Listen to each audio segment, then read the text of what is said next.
Hello, traders. FX Pip Collector here. Today is Monday, July 24th, and I'm going to be analyzing the Aussie US dollar starting on the monthly, working my way down to the 1 hour time frame.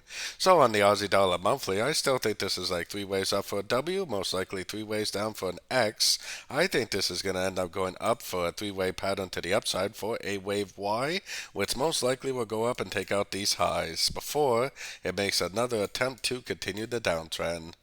So let's head down to the weekly time frame.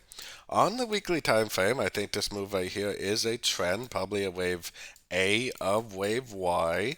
I think this is three ways down for the B of Y, and I think this is going to end up continuing the uptrend to make a nice little trend for the wave C of wave Y to make that pattern like I was showing on the monthly time frame.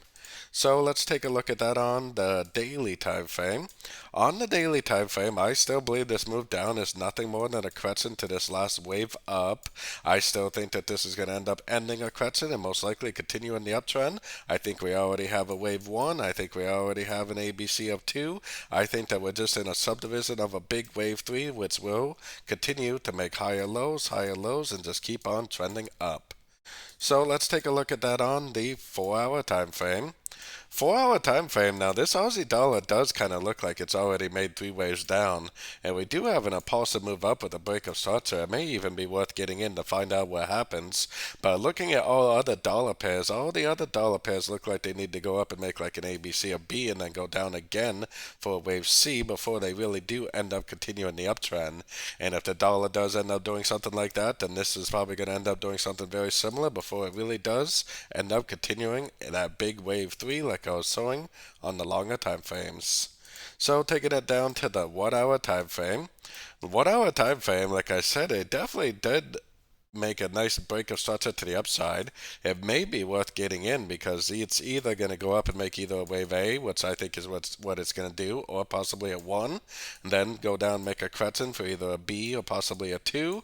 Then I think it's probably most likely to go up and make a wave C, but it definitely could make a wave 3 and just keep on making higher highs, higher lows.